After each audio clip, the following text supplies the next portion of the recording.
Triple M NRL Journos show. Adam Peacock in the studio with Danny Weidler from 9 News. We'll talk about, are the Eagles rocking or not? Yeah, they're not. And Michael Chammas from the Sydney Morning Herald on assignment. What's cooking, Chammy? Yeah, I'm on the road. Spent some time with Payne Haas. Interesting fella, Payne Haas. Great story. I'll tell you all about it. Well, Danny Weidler's in the studio with me. Danny, good to see you. Face to face. It feels actually really nice in here for some reason. I'm trying to work out why that may be.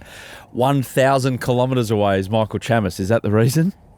That'd be it. Yeah. In a nutshell. Chammy's on assignment. Can you tell us where you are, Chammy, what you're doing, or is it all a big secret until it makes its way into the newspaper? Man, I'm somewhere in the Middle East. I can't really tell you where I am at the moment. It's top secret. Does he always have to go there? Yeah. Like where, the Middle East? I've never been, bro. It's just your go-to point, isn't it? You've never been? Oh, sorry. No, I actually haven't. I should add it to the list. Like, I've travelled through there, through Dubai or Abu Dhabi on a plane, but that's about it. Well, does that then give you the right to just dish out Habibis left, right and centre like you were last week? Or do you actually have to go there first before you can do that? Listen. I dished out one Habibi. It was warranted, and the boys at Hello Sport would agree with me because they roasted this guy that you're sitting next to for falling to the tree. Oh yeah. Well, let's get to that. Are you speaking English there, Chammy? Yeah. Or another language? Yeah. While he recalibrates, let's hear what was said by the 100%, on 100% footy by the Hello Sport guys. How does this work? How do the two worlds merge? They did on Monday night. Media is on high alert after revelations this week made by Danny Weidler on the Journos podcast, as he becomes the second high-profile journo to fall foul of the flora, if you will. First we had Paul Kent thrown into a tree, but a tree nonetheless. Now Danny's tripping over tree roots and doing his back. I slipped over. I landed. It was muddy. Have you not noticed? You said you landed on something awkward. What did you land on? A tree root. I just don't want Buzz to be taken out by a frangipani. There you go. The pod, our little pod, got a run on your television show, Danny. 100% dribble, they call that section. Maybe we should rename this to dribble as well. Is 100% footy going down the path of comedy? I didn't know about this. Like I was watching it as it happened, and I didn't. No one told me they were on the show. Like we just with 100% footy, there's no real pre-meeting about what we're going to talk about or what we're going to do. At least none that I'm involved with. And I just saw that and I thought, okay, what's going on here? And of course I get carved up, which is fine. Good morning to those blokes. Tommy and Eddie. How is your back, Danny? How you it's feeling? Actually no good. Thank you for asking, but it's no good. I'm spasming right now. So thank you for asking, Michael. I know that's made my day. I know I've talked to you about 10 times since I did it. That's the first time you've actually asked. You ask on air to pretend you're a nice bloke, but you're not actually a nice bloke. Let me state that for the record. I'm having to. No sympathy from me, mate. If you want to take a dive, you don't get any sympathy. Well, they compared it to the Kenty tree because of you, and they revisited that vision as well, which I'm sure Kenty would have appreciated. It's all your fault, Chammy. You, Kenty, and Doghead, the holy trinity of rugby league. Well, you know what, Michael? They've actually shut off that entire area down at Bondi because it's so dangerous now. The whole area's been shut down by the council because it's wet and muddy. You think I'm just an old buffoon, but it's a slippery area. Well, it's as slippery as the slope that's behind the 15th green at Monavale, as that bloke found the other day at the golf course. I was wondering if you were there. Running. No, I wasn't actually. I was actually up an hour away watching my son play soccer, and these things start popping up on my group chats. This is a plane crashed at the same time as Manly's great start against the West Tigers eased off, and this blends us into our first talking point for real here on the Journos show, is what on earth is going on at Manly. So what you've found out, guys, in the last few days, is it as big a mess as everyone assumes it to be? Because I've got some intel about various parties involved, but you guys have done some digging in the last couple of days. What exactly is going on at the Manly Warringah Eagles? Well, to answer your question about is it a mess, short answer would be yes. And look, we're recording this 9 o'clock on a Wednesday morning. Daly Cherry-Evans is due to speak to the media at around midday today or 12:30 for his, I think it's his 350th game press conference. And congratulations to Daly on that magnificent milestone. It's an incredible achievement. We have to operate now not knowing what he's going to say at that media conference. Whether he's going to make any kind of announcement, I don't know. He could sum up his career. He could say, I'm playing on at the Roosters next year. He could retire. Yeah, but he's going to get pumped by the media because, I mean, I think most media will be there asking questions. All the networks will be there. The newspaper journos will be there. So, look, it'll be quite a big deal because, look, and Daly's faced the media a lot since his appearance on 100% footy, was it in round 4 or something like that, way back when. Which has obviously caused controversy throughout the year, the way he handled himself, the way he did things, and it hasn't gone down with a lot of people, hasn't gone down well, including with Manly, who claimed to have been blindsided by it all. And if we're going back, way back when, Daly didn't have a contract offer from Manly, despite claims that Manly say they did. It only happened when Tony Mestrov went on or rang into a television show at the time, NRL 360, and made an offer because there'd been no offer, despite what Manly want to say. Michael and I both know that as fact. There had been no offer to Daly Cherry-Evans. So that's a lot of that's background. Where it's going to go, that's up to Daly. I've been told there is definitely not a contract for Daly Cherry-Evans at the Roosters. There's been nothing stored away in a drawer. I asked those specific questions. I was told no. I have to believe what I'm being told. I don't know if Michael's got other intelligence to say otherwise, but I've been told no. But there is an interest for both parties to make this happen. I don't know whether that means that's a handshake, but there is, and I do know for a fact that when Daly Cherry-Evans plays a game of footy, Trent Robinson's watching closely. Okay.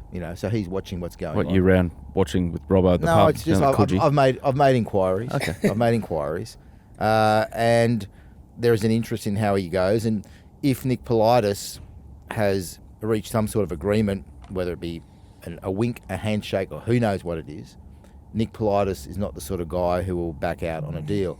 If Nick hasn't done that, and maybe someone else has done it at the club, there might be a way out. But for all intents and purposes, I believe that at this point, the plan is for Daly Cherry-Evans to be there and not to retire. That's right now without having heard what he's going to say at his media conference, which could contradict what I'm saying. Chammy? Yeah, I feel like the Daly Cherry-Evans situation, in my mind, as Danny said, he'll be at the Roosters next year from what I've heard. The biggest thing out of Manly is what's going on elsewhere, and the murmurs have been around for months. Is it on the back of Daly leaving? Well, we don't know the real impact of what happened when he decided to walk out on the club on the back of them not making him an offer. Anthony Seibold was teetering on the edge of being removed from the club if things didn't turn around. I think it was around Origin time in Perth. I remember going on 100% footy saying these next 2 weeks are crucial to his future, and there were quotes from Tony Mestrov about the fact that he said he was safe for now. I remember he kept emphasising for now. And then they went out and beat the Tigers and the Rabbitohs, and it almost looked as, I think, did they beat Melbourne as well the following week or 2 weeks later? And it looked as though they'd corrected things, and Anthony Seibold was safe, and I was speaking to Tony Mestrov, and he was delighted with the response that he got from the players and the coaching staff on the back of that. I guess it was, whether it was deliberate or not, that it was a rev up to the team and to the players, that if things to the coaching staff, that if things don't turn around, people could be in trouble here. And I think those conversations are starting to happen again. Where do they go? They look like they're going to miss the finals. I know they've had injuries. I know they've had excuses for not being able to perform, but so have other teams. And Manly missing the 8, and we're assuming that they are going to miss the 8, is a failure. And the problem for them is how can you keep justifying doing the same thing if they don't? With Daly leaving the club next year, the Trebojevic boys are another year older. Is it time for a reset at the club? And they're the questions I think they're going to be asked in the off-season, and the next few weeks and the way they finish the season is going to be pivotal to those decisions. Cham, there's an extreme level of paranoia at Manly right now. No, there's not. Who said that? What? What are you talking about? In their head office, right, where there is a belief that player agent George Mimas is orchestrating something behind the scenes to position he's got two people at the moment, Matt Ballin and also McInnes, yeah, who who are potential coaches for Manly. There's a belief that those two individuals are being positioned by George Mimas, and there's some kind of, remember the smear campaign that we were talking about earlier in the year? Now there's a whispering campaign, or against them, and I know for a fact that George Mimas is not doing that, but there's a feeling that he is from within Manly, and they may have better information than I do, and I'll have to acknowledge that. With Matt Ballin, there's a push obviously from the old boys to get him to be the next coach. With Michael Ennis, 12 months ago, Manly contacted George Mimas to say, we have a succession plan and we want Mick Ennis to be our next coach. So their paranoia is unusual, because I feel like they have put that in place to happen, and now they're worried about it. And there's also a concern that players associated with SFX, which is the company that George Mimas is probably the figurehead for, are the ones who are now driving against Seabold. And there's players like Jake and Tom Trbojevic who are with that company, and Manly is saying to people that there is a fear that this is happening. Now, I don't know what you know about the relationship with the Trbojevics and Seabold, Chammy, but I'd be interested to know, because I think that is central to what's going to happen next. Well, I think the Trbojevic brothers like Anthony Seabold. I don't think there's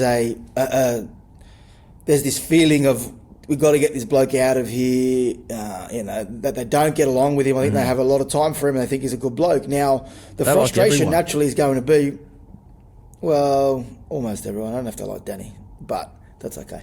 I think have you just made that up, or has my paranoia got to go up now? Like, I'm paranoid at the best of times. I'm like the Seagulls. No, I don't think they're happy when they see you, mate. I've heard rumours about their feelings towards you. That's okay, mate. Don't worry. I like you. Anyway, don't use that language. My mum listens to this podcast, okay? Clean up your language. So I think that what I take from it is their frustration is around the way that the team is performing. And I've said multiple times before, and this is not a direct reflection of just those two, but there is a feeling in the playing group that perhaps Anthony Seabold has reached his limit with the football team. There's a ceiling to what he can do with that football team, and they've reached that. Now, the other thing with Manly is, who runs the show? Does the CEO run the show? Does the owner run the show? What owners run the show? And who's making the decisions? It's so political. And you mentioned George Mimas earlier.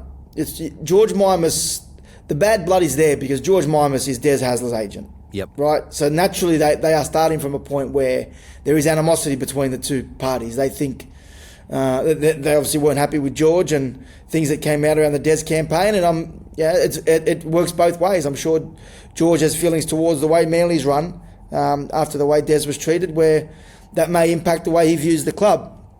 I've spoken to George a number of times over the last few months. I don't think George is running a whisper campaign against them, but I also don't think that George believes that club functions in a way that it should be functioning. And who does believe the results aren't there. Who believes that they are functioning well at the moment?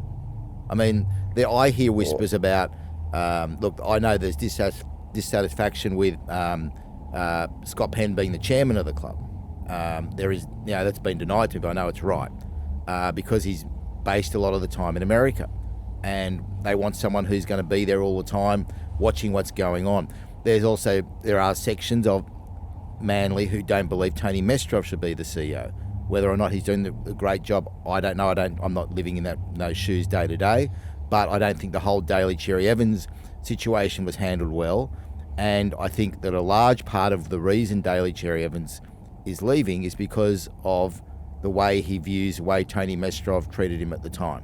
So I think that there are issues at the top of that club. I don't know why you're pussyfooting around it, Chammy, because normally you're pretty direct. What part you want me to put? Pussyfooting around? I just don't think. I think champion. Look, I can chime in here because I know, like, living in the area, that's when he gets defensive. He has to have it's either sledge in English or a sledge in Arabic. I'm going to go and get him a jumper, one of the brand Champion, and just give it to him every time he brings it up. He's accusing me of pussyfooting around while he's the one who's going on 100% footy, talking in riddles. You go out and say it. You put it on me. Chammy, you didn't I didn't watch it. I was watching My Agent Season 2 instead of watching you. Thank you. So Manly is a weird place by virtue of the fact that they've got a private owner, but they've got a rich history with a lot of people who care about the club and all chime in with their opinions, especially when things start to fray. And they're fraying at the moment. Like they've got another outsider, in inverted commas, in Anthony Seibold as the coach. Mm-hmm. Can you say that the recruitment, Chammy, you're an expert in this field, has been fantastic? I'd suggest no. I'd look at the 1679. I always talk to you about that and see how they're performing. And generally speaking, if you're 1679 combine to be in the top half of their position in the competition, your team's in the top half. Can you say that Manly are doing that at the moment? No. So that's why they're going to miss the 8. But behind the scenes, there's always some kind of, I wouldn't call it, shithousery or anything like that, but there's always whispers going on behind the scenes. So I've been sitting in the traffic all morning, so that's why I got potty mouth. But there's always something going on behind the scenes about someone talking to someone about someone else. Always, because there's a football club, there's a district club, there's the owner, there's the CEO trying to bind it all together. I said last week I feel sorry for Tony Mestrov because there's so much going on, but he went in there with full eyes wide open, knowing what it was like. You've got an outsider coaching the club. You've got some who have played for the club wanting an ex-player to be the coach. There's all that going on, and when your recruitment, and you couple that with your recruitment not being bang on, Chammy, this is the result. A performance, a season like this. Well, you talk about the recruitment. I think the biggest issue around recruitment in the last couple of years, or at least the talking point around it, has been the influence of the coach's manager, Isaac Moses, and whether or not they have bought the right players. They've obviously signed a lot of players from that stable, and the impact that has had. I had someone send me something over the weekend in regards to the NRL clubs who are aligned to the coaches who are aligned to Isaac Moses and where they sit, because this has been an issue not just with Isaac but with anyone who goes into a football club with a coach and then builds their stable up within that organisation. The impact it has, we saw it at Brisbane firsthand. We've previously seen it at the Warriors. And of the 5 teams that Isaac Moses has a coach as a head coach at the NRL, 4 of them are outside the 8. The Sea Eagles, Cowboys, you can count the Dragons, even though he didn't do the most recent deal, and the Knights with Adam O'Brien. The only team in the 8 at the moment is the Warriors, and he coaches Andrew Webster. So, he manages Andrew Webster. So maybe there's something in that. Has the recruitment, have they given too much power to Seibold in that front? Is he influenced by his agent? Because if you look at some of those signings, I think in the first few months, I think Manly fans would have thought Luke Brooks' signature was a handy pickup, but you've barely noticed him this year, Adam. You're a Manly fan. You watch it a lot more closely than I have. But they signed him on a long-term deal, big, decent money. Has he been the saviour? There's been a number of players that have gone to that football club from Isaac Moses. Could that money have been spent better elsewhere? And I don't want this to come across as a drive-by, because obviously there's the history there of what happened on 100% footy. It's not. What are you laughing at, Danny? It's not a. I'm just raising the point around recruitment. I'm allowed to laugh, Michael. And whether or not there's been some sort of issue, and whether they should have done things differently in recruitment. Luke Brooks was brought as a role player. He wasn't brought as the saviour. They had enough guys to carve up when they're playing well. DCE and Tom being the main protagonists there. So Luke Brooks was there to provide balance and all of that. They just Paseka getting injured early in the year put a big bullet in it. But if your whole forward pack not falls like a deck of cards, but finds it very, very hard in games to get on top on the basis of one injury, that means that across the board, you haven't got your balance right, unfortunately. And that's the case with that roster.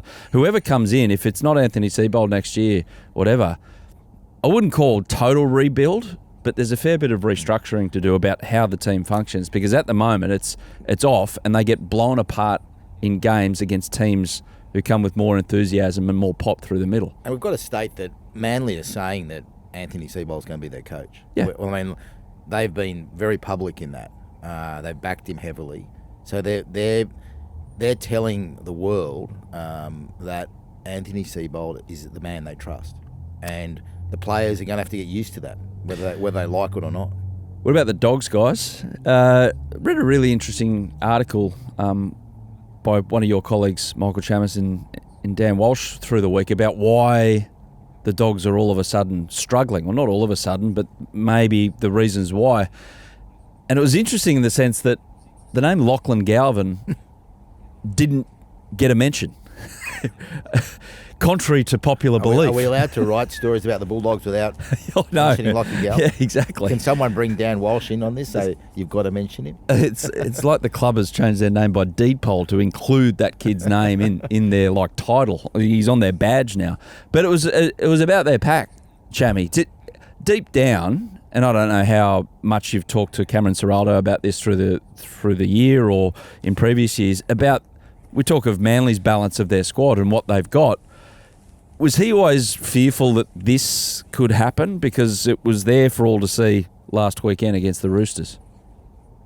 Well, glad you brought it up, because I actually wanted to have a little crack at producer Curtis today, because he's sitting there behind that glass over there. Well, I was on Triple M Saturday Scrum on the weekend. We were speaking about this situation around Galvin, and I made a comment, and the great Curtis put up a quote that I used, which I have been smashed for from the Bulldogs fans, and the quote was, I guess the consequence of doing what they did, making such a big decision if it wasn't going to be beneficial for them, they were going to be criticised for self-sabotage. Now, I did say that, but Curtis, what you left out is that the point that I was making, there's the noise around Lachie Galvin and people saying what I just said was inevitable, but the point that I made was this was happening beforehand, and Cameron Ciraldo and the coaching staff, you can blame Lachie Galvin all you want, but they saw cracks appearing before he arrived at the club. And the results were masking what they were seeing behind closed doors and the performances of Toby Sexton and where the team's attack was heading.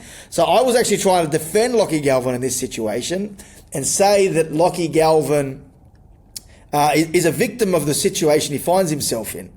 But the Bulldogs don't think he's the issue. The issue was there before. I can see you two having a laugh there. What are you doing? No. This is great. I see some sort of return serve coming here. A journo complaining about a quote that was taken out of context. It's just poetry. It is just poetry. A bit of a glass jaw, old Chammy, isn't he? Big style. Glass jaw. All over the floor right now. Look, mate, crack. Because I believe that the whole Galvin thing's been blown out of proportion, and then I was quoted blowing it even further out of proportion. Brilliant. So look, it wasn't pretty. It wasn't Employee of the month, Curtis. I don't want to defend Chammy on this, but he has had that stance, and I know internally at the Dogs that if it wasn't going to be Lachie Galvin at halfback for this time of the year, there's a very good chance it was going to be Bailey Hayward. They just saw something. I mean, Michael and I, we don't live in that, in the four walls there, whatever they talk about, but take it as a fact. Take it as fact that there was going to be a change at halfback. Yeah. If it was going to be Lachie Galvin or Bailey Hayward, someone else is going to be there, because there was a level of thought that they weren't getting what they needed in attack. But the problem last week against the Roosters wasn't the halfback. It wasn't, and that was Dan's point it was about the forwards. About the small ball that they've played. You know what it was? The smaller forwards. Maybe the physicality and everything is catching up with them a little. Well, yeah, I think that it's a long season. Yeah, they can't get themselves 100% right. I was saying at the start of the year that the way that the Bulldogs play with that intensity and want and desire is hard to maintain over the long period of the season. Now, Penrith do it. They had their down patch early this year, but over the last 4 years, Penrith have played to that style of playing high speed, high intensity, physicality. Their fitness was unquestioned. Their desire was unquestioned. And that's what the Bulldogs are trying to do. And it's going to be. They have to recapture that now at the most important time of the year for them. And it's going to. They just last week against the Roosters, they were beaten up through the middle. Their error rate was off the charts, and their discipline was poor. And I mean, we don't talk X's and O's in this. This is not our thing, but that was just clear to see. Well, a little bit on that line, Chammy, and you know the Penrith story so well, that these players that the Bulldogs have got, their profile is, you know, they've been attracted to the club for one reason or another, or Cameron Ciraldo has brought them in and trust them. But the profile of player that Penrith has been learnt over a very long time. When they're coming through the academy, these players, they get to the bottom of those players physically, get them to their limit, and then push them through their limit and keep pushing them, and then they're ready for first grade. So whereas the Dogs, they've come from here, there and everywhere. Not saying that they're not great footballers and great athletes, but there's that little twist at the end that you get to, you know, August, and you're carrying a bit. Can you get through it? Can you push through it? And maybe that's the case of the Dogs. Not saying that they can turn it all around, Jamie. I'm not sure what you reckon about what they can achieve this season, but at the moment, going to Melbourne and going into the land of the Giants at Amy Park, playing the pack that they've got, will be a fascinating watch this weekend. I think the inconsistency of a lot of teams, though, means that any team, if they get it right if the Bulldogs get it right on the day, we've seen it. We've seen how good they can be. So it's the concern is around their consistency, and will they get it right when it matters most on that day? And I don't think that because they've played badly in the last couple of weeks, they're out of contention. They just got to fine tune some things and get it right when it matters. And if you play against another inconsistent team, well, those chances are higher. But the one team who's not inconsistent, or the least inconsistent, is the Melbourne Storm. So you want to avoid them. But the benefit of playing Melbourne in week 1 is that if even you do lose, you don't have to play them again to the grand final. And I think the Bulldogs, I still have them in my GF at the end of the year. Chammy, I still think they'll get there. You've been on assignment, so you probably missed what Stephen Crichton said during the week. He basically admitted that individuals weren't preparing properly. They weren't his exact words, but that was the message that Ciraldo gave to the players. Playing PlayStation till 4 a.m. I don't know what they were doing, but I'm just saying doing a Chammy. They weren't. That was interesting. Ciraldo's comments after the game. We spoke about it on Saturday, and it's the first time he's had a proper go at his players from memory, and Crichton said that they've been put on notice, and you wouldn't think that at this time of year a coach would have to remind players of the value of their preparation and the importance of their preparation and professionalism, and that's something that the Bulldogs have prided themselves on, but clearly he's felt the need to do that. So he has seen something in that group which isn't right. Yeah, I think that's the amount of players who may have niggling injuries who aren't willing to get onto the training field, and have been going through this year with players missing sessions if they've got niggling injuries, and Cameron Ciraldo's drawn a line in the sand, and if you're not right, you're not playing. And if you are right, then if you can push through it, that's the mentality we need from our players. The mentality is sometimes we aren't going to be at 100%, but we've got to go out there and give it 100%. So, I'll be interested to see how the players bounce back from that, because Cameron Ciraldo has made the point. He's put them all on notice. Let's see what comes of it. We're going to be back in a moment on the Journos show. We'll talk about Chammy and his sit-down with Payne Haas and a few other matters up there. And pressure on the NRL administration and pressure on Chammy. He's got a massive game to play this weekend. So it's come to light in the break that Chammy can't even get his drive-bys right. He's hit the wrong target. Oh, what? Michael Chammas has got a yarn wrong? No. So he's had a pop at Curtis, the producer, for putting up that quote, his out-of-context quote about Lachlan Galvin last week. It was actually Justin who does a lot of the social media here at Triple M. So, Chammy, get it right. You're get all your the facts same, right. mate. Get your context right. All used in the media. Wasn't it? I could be wrong. Wasn't it David Campese said he was misquoted in his own book? Yeah. Players love a misquote. Oh, fantastic. That reminds me of when I ghost wrote Nick Kyrgios's column, and he said he was taken out of context, even though it was his words. Yeah. You took him out of context. I'm backing Nick. Has Nick ever been in context? Hey, Chammy, I hope you didn't misquote Payne Haas on the weekend, because I wouldn't want to upset that man. He's a big human. How is that sit down? And when you try and sort something out with a player, just give us a bit of background about how you kind of line up a chat like that and make sure it's yours, even though that he let the cat out of the bag before you got up there and broke the yarn about him going to play international footy for Samoa. Yeah, look, I've been sort of speaking with the Haas camp and for a little while, since the start of the year when I broke that story that he was going to play for Samoa, that he was on the verge of defecting from Australia. And I think there's a real desire from his management to try and paint him in a light that actually reflects the kind of person he is. Now, we all know the family and both his parents are in jail at the moment, and sometimes his name is dragged through the mud because of that. And I feel like they realise the time has come for him to forge his own identity and to show the kind of person he is. And I've been working on trying to go up there and spend some time with his family. He looks after his two younger brothers. They live with him. He's got two young kids himself with his partner, Lani, there. And I've been working with him to try and go up there and tell his story. Now, the timing worked out well. We did a little interview about Samoa, but we're also working on a bigger feature on Payne Haas and his upbringing, what he's been through. It's incredible the person he is, given what he's had to go through in his life and the experiences. As I said earlier, his dad's overseas, was facing the death penalty. His mum's in jail. He's looking after, I think there's a dozen people in the family. So he's a real strength for that family. He's been through a lot, and to be the player he is and the person he is a testament to the character of Payne Haas.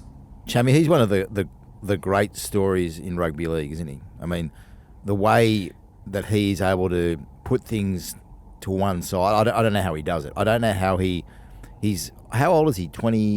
Mid-20s, you know? 25.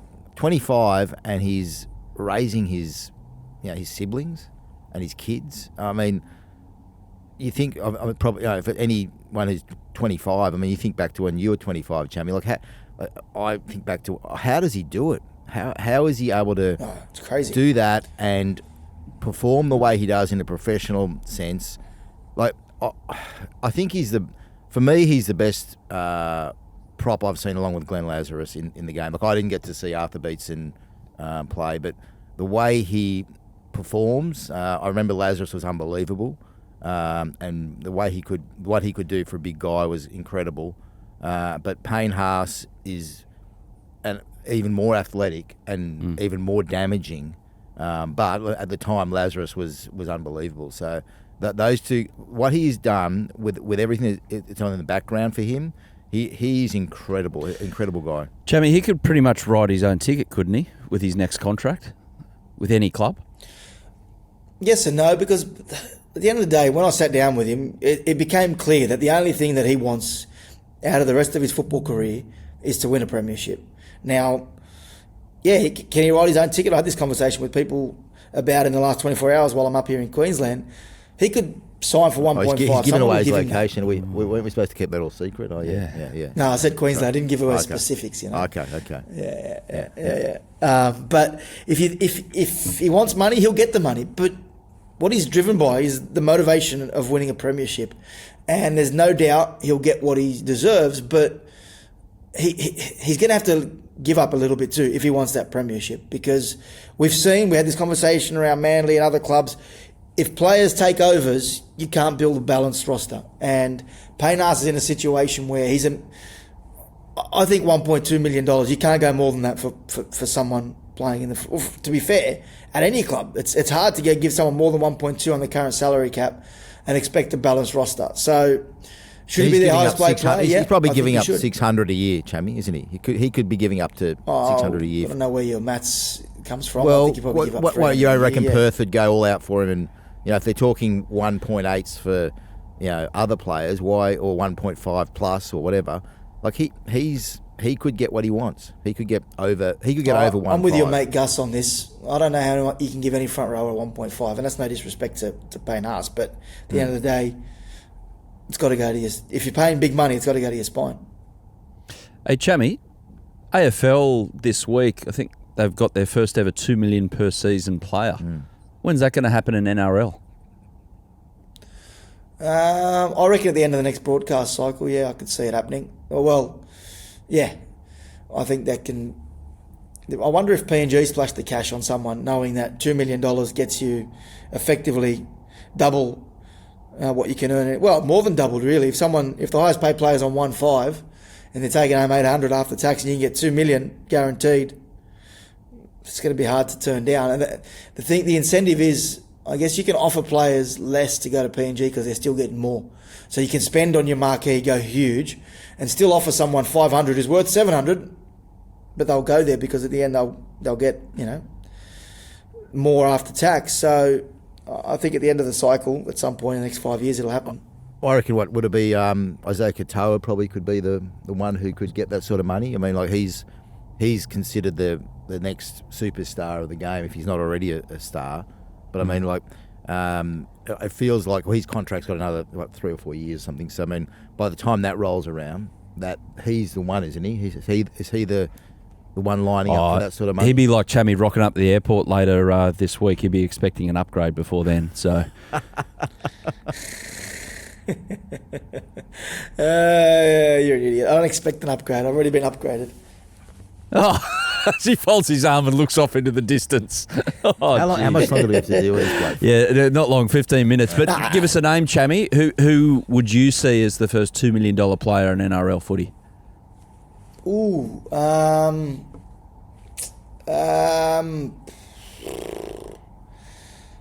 don't know. I don't know. Could it be Munster and Perth? I think even though he's at the back end. I could see Nathan having achieved everything he had at the end of his career. Not end of his career, but like Nathan when he comes off contract. Like what? I'm not saying he's going to leave Penrith, but if he wanted to leave Penrith and try something different, then I think Nathan would justify $2 million. Hey, just on Origin with international eligibility, I just did a quick head count about the players that are going to play for Samoa or Tonga or play elsewhere that played Origin this year. It is 6 for New South Wales and 5 for Queensland, which doubles down on Chammy's point. If you do not change the rules and make it fair that these guys can play Origin, it's going to blow a hole in the quality of Origin. Like not so much now. Like 5 and 6 might seem different, but that's enough. The players that are coming through and the choices that they have on the international stage. If you don't do it, you're going to end up with 10 and 10. I reckon, Chammy, in 5 to 10 years' time, that could conceivably not play Origin because of the rules how they are now. Surely it's going to be changed.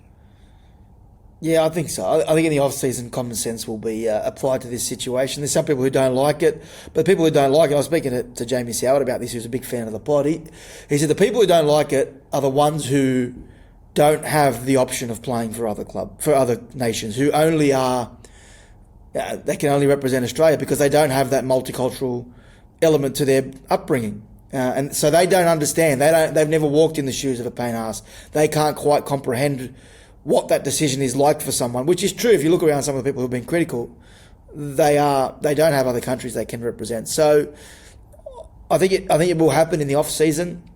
The NRL should not change the Origin eligibility rules bar one thing, which is the tiering system. If it doesn't matter what country you represent, if you've played junior footy under the age of 13, as it stands right now, then you play for whatever nation you can, whatever nation you want, and play Origin. So the guys like Herbie Farnworth who came here when they're 16, sorry Herbie, you can't play Origin. Sorry Sam Burgess, Sonny Bill, you still can't play Origin.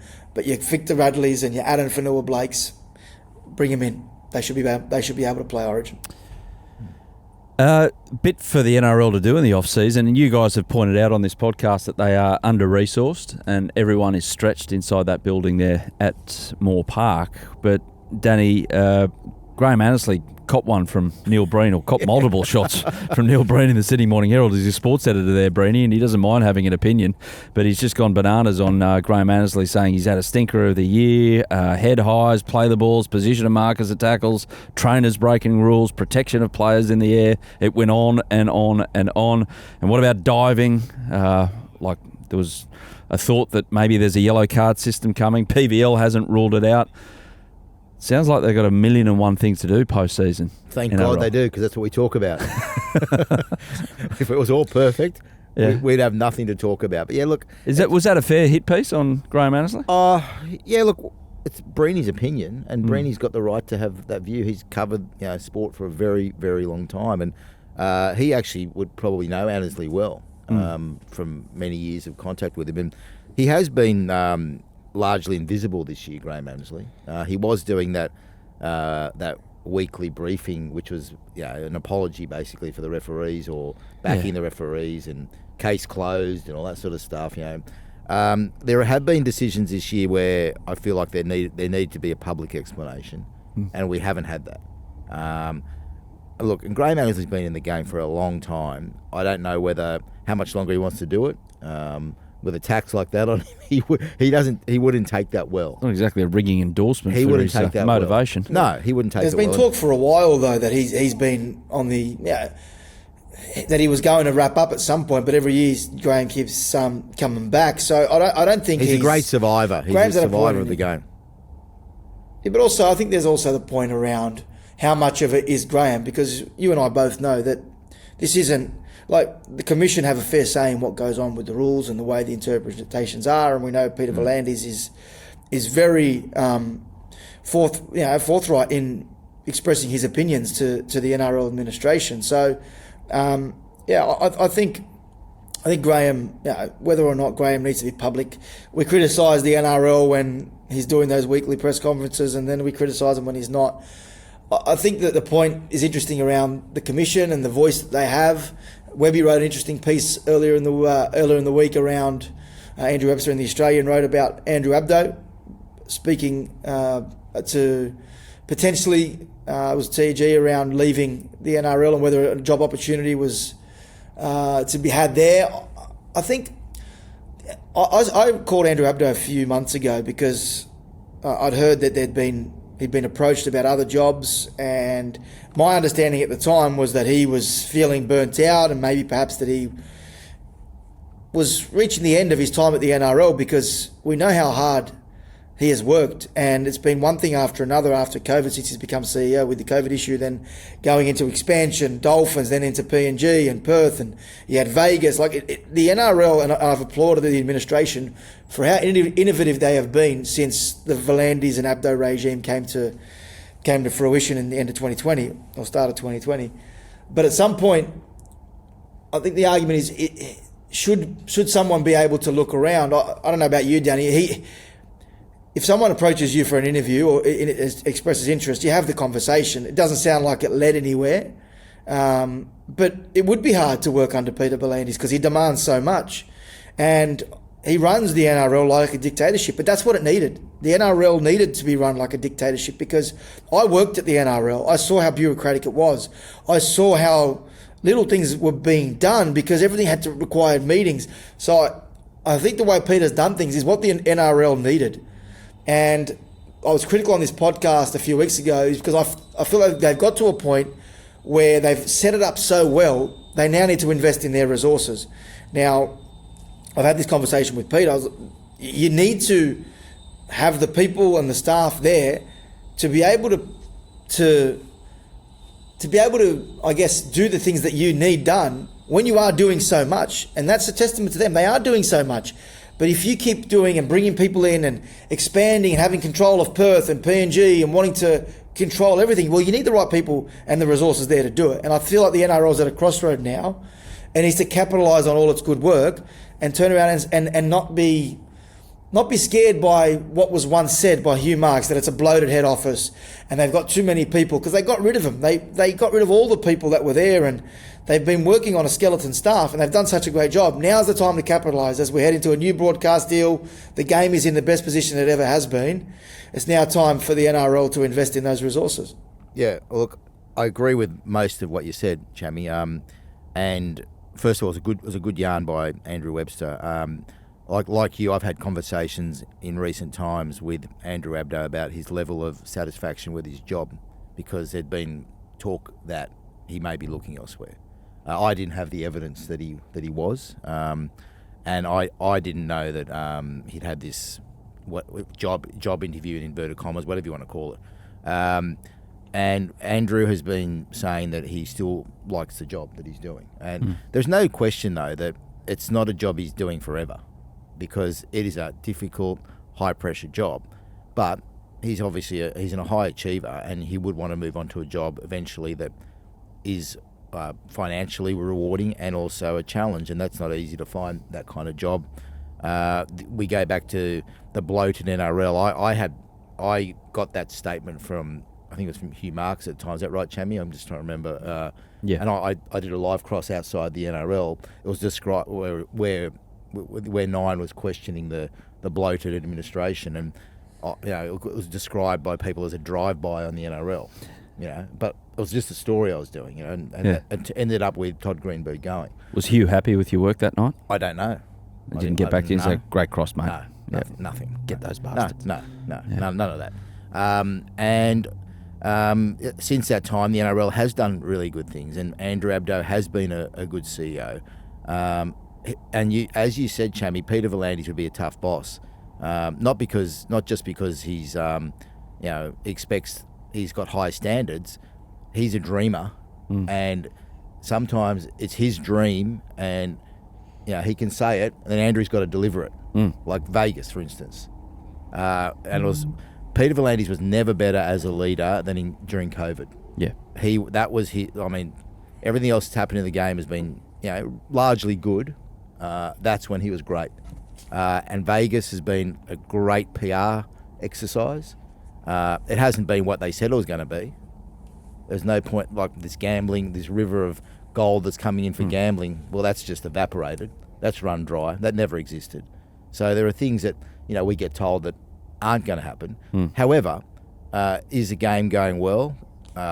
Or if you don't read Breeny's column, it's going great. Yeah. But we're never going to be fully happy, because people are passionate. People are, people's teams are losing. They don't like rules, all that sort of stuff. So it's a tough gig. And with Andrew, it's.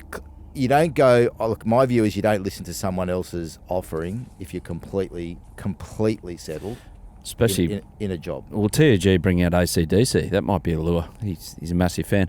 Before we go, we've got to mention one more thing. What have we done? Danny, this is Michael Chammas describing how he's got to the point where this weekend he's playing in a soccer grand final. I think I cheated last night, eh? I was playing keeper in the first half, and the ball was up in the air, and it sort of was about to hit the post. I've tapped it down. I'm pretty sure it went past the line, but I didn't own up to it. Did anyone else see it? Yes, the other team was saying to me. Oh, so was it that they all ran, they stormed the referee and put the hands in the air? They were from Wentworth Falls, so they were too nice. Like, if it was a different team, they should have blown up. Such as a different team? What do you... I was going to... East of the river. The Sydney stereotyping, yeah. He's... gamesmanship is putting it nicely. Cheating is putting it harshly. It's somewhere in between, I think. That's the first I've heard of that. Yeah. Does it surprise you? And my immediate reaction is that's typical Chammas. No. Look, can I just say something? I've been attacked by my own teammates this year for being too honest as a goalkeeper. If I get a fingertip on it, and the ref calls a goal kick, I'll let the opposition and the ref know it's a corner. Right, because I know for sure that I've touched it. In this situation, I was pretty sure it went past the line. But there's a linesman. It's not my job to say it went over the line, and the season's on the line. We're 1-0 down at that time. It would have been 2-0, we were all over. So I play by the honesty system, but is it my job in that situation to say, hey, ref, I think that went over the line? Because I don't know if it did. I'm 95% sure it did, but shouldn't I leave that to the linesman and the referee to decide? Who are you playing this weekend? Playing against Emu Plains Friday night. I've never wanted a team to win a sporting contest as much. I'm invested. So in this pod, I've learnt some things, but the thing I've mainly learnt is that Michael Chammas is a glass-jawed cheat. If you play for the Emu Plains over 35s and you're playing in a game this weekend against Michael Chammas, please let us know on the podcast. We'll read out your messages of goodwill next week on the Journos. Chammy, we wish you well. You may need it. Thank you, mate. Thank you, boys. I'm off now. I've got to go back to my secret I might mission. come out there with my cat and watch him play. Thanks, Daddy.